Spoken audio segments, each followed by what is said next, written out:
हाय अल्लाह, नेमतुल्लाह तुमने मुझे दगा दे दिया। मैं लुट गई, मैं बर्बाद हो गई, मेरे नखरे उठाने वाला चला गया। ये कहाँ चले गए नेमतुल्लाह? ये कैसे हो सकता है? हाजी साहब बिल्कुल ठीक थे, हाजी साहब रात तक तो बिल्कुल ठीक थे, ये कैसे हो सकता है? मेरे नखरे उठाने वाला चला गया, अल्लाह ने मेरा साथ मुझसे छीन लिया।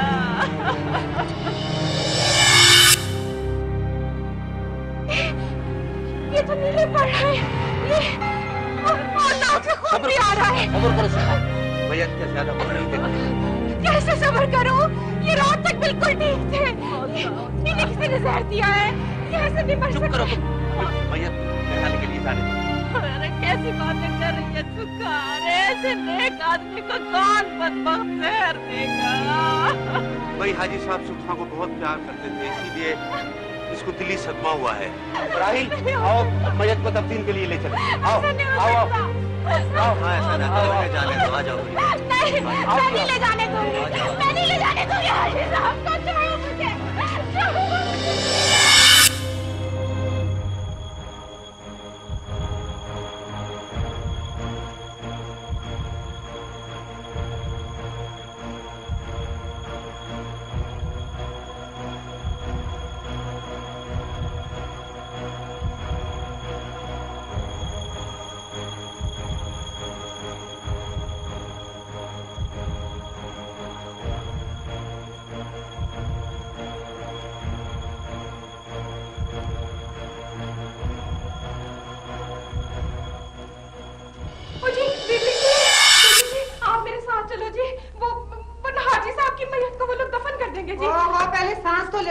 बता भी देना। जी इतना टाइम नहीं है जी, वरना वो मैयत हाजी साहब के लिए कब्रिस्तान ले जाएंगे। आप जी बस मेरे साथ फौरन चलो। कौन से हाजी साहब, क्या हुआ है उन्हें? मुझे मैयत जो है ना वो नीली पड़ती जा रही है। हाजी साहब मरे नहीं है, वो तो बीमारी से तंदुरुस्त हो गए थे, उन्हें किसी दुश्मन ने जहर दिया जी। जहर, आप मेरे साथ चलो, आप मेरे साथ चलो बीबी। ओहो भाई, जहर किसने दे दिया, क्यों दे दिया, कौन से हाजी साहब? तुम ऐसा करो, पहले अपना पर्चा कटवाओ और उसके बाद कार्रवाई हो। तो जी आप तो खड़े खड़े बस बातें करते जा रही हो जी, आप मेरे साथ जल्दी चलो वरना वो मैयत को कब्रिस्तान में दफन कर देंगे जी। ओहो, मैं इस तरह नहीं जा सकती, इसलिए कि अभी अभी हमारी एसएचओ साहबा आने वाली हैं और तुम बैठकर सारी बात उन्हें बता देना, क्योंकि उनके ऑर्डर के बगैर तो हम कोई काम नहीं कर सकते। ओ जी आप उनके घर का पता मुझे बता दो, मैं भाग के बुला लाऊंगी उनको। वरना मेरी तो उधर घर में कोई सुनता भी नहीं। ओहो, मुझे घर वर का कुछ पता नहीं है, तुम बैठकर इंतजार करो। नहीं जी, इतने में तो वो दफन भी कर देंगे।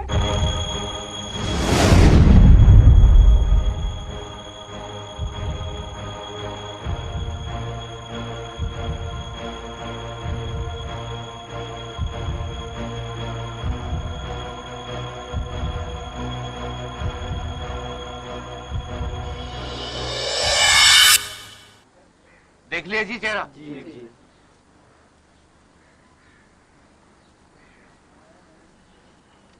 चले जी, चले जी। रोको जी, किधर ले जा रहा है जी साहब को? थोड़ी देर रुक जाओ, मैंने पुलिस को बता दिया है। पुलिस बकवास मत करो, क्या हो गया तुम्हें? जब उनके 20 बच्चों को कोई शक नहीं है तो तुम एक नौकरानी होकर नौकर इंसान नहीं होते हैं क्या? मैं इतनी देर से कह रही हूँ कि मेरी नहीं सुनता, हाजी साहब नीले पड़ रहे हैं। चले जी, चले। बड़े कदम चले। सुनो, रोको, अरे कोई तो सुनो, कोई तो सुनो,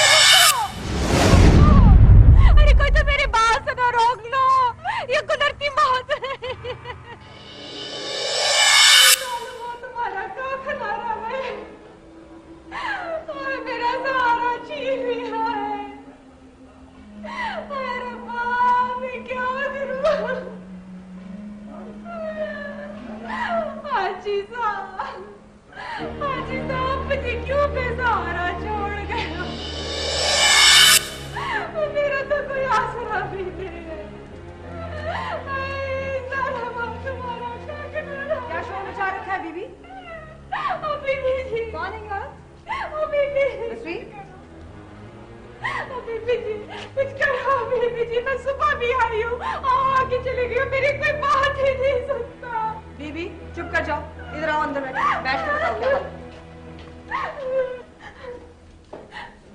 मैडम मैंने बहुत मना किया, वहां से तो हिलने का नाम ही नहीं ले रही थी, 2 घंटे से बैठे वही रो रही थी। बैठ जाओ बैठ जाओ। बीबी जी आप ही इधर की बड़ी वाली बेगम हो? हाँ मैं यहाँ की एसएचओ हूँ। अब इत्मीनान से बताओ क्या नाइंसाफी हुई है तुम्हारी? हाँ जी मैंने तो सुबह भी आके बोला था इनको मेरे साथ चले चलो, नहीं तो हाजी साहब को वो दफन कर देंगे।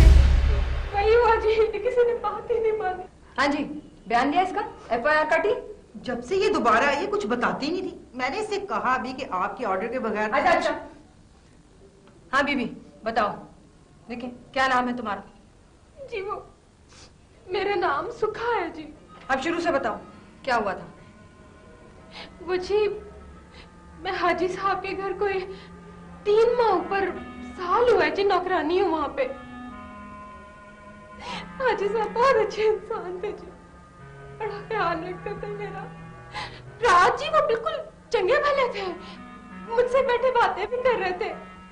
और सुबह मैं उनके लिए फल सब्जी लेने के लिए गई हूँ, मैं वापस आई हूँ तो मैंने देखा वो मरे पड़े हुए थे जी, और उनकी मैयत वो नीली पड़ी हुई थी जी।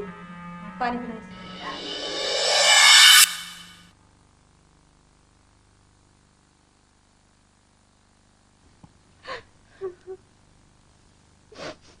बस हमीदा, बस सब्र करो। बेचारे हाजी साहब 70 साल के थे, बिस्तर पे पड़े रहते थे। तुम समझो कि अल्लाह ने उनकी मुसीबत। मगर हाजरा अब तो वो बिल्कुल सेहतमंद हो गए थे, कल तक तो अच्छे खासे थे। मिसेस नेमतुल्ला साहबा, मैं तीजे के बारे में पूछने आया था। तीजे के बारे में क्या? मेरा मतलब है कि इंतजामात की क्या पोजीशन है? इंतजाम तो जी अब आपको ही करना पड़ेगा, मैं तो इद्दत में हूँ। आपने जो कुछ भी करना है वो बख्शू से कह के इंतजामात करवा लें, और तो कोई है नहीं मेरा। ठीक है, आप बेफिक्र हैं। हाँ वो सुखा अभी तक नहीं आई? हाँ बेचारी सदमे से पागल ही हो गई थी, पता नहीं कहाँ होगी। ठीक, आप बेफिक्र, मैं सब कुछ कर।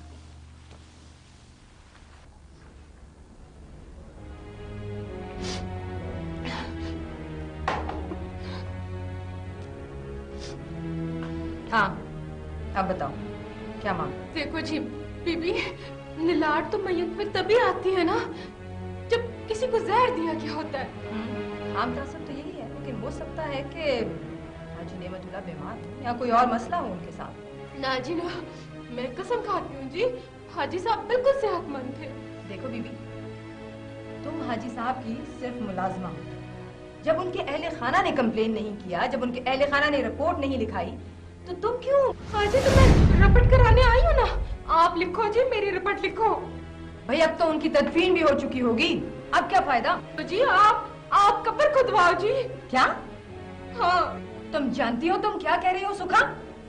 इसमें इखराजात होंगे, और फिर अगर तुम्हारा दावा गलत निकला तो तुम्हारे खिलाफ मुकदमा हो सकता है। दफा 182 और 211 के तहत तुम पे मुकदमा हो सकता है। तो क्या होगा जी?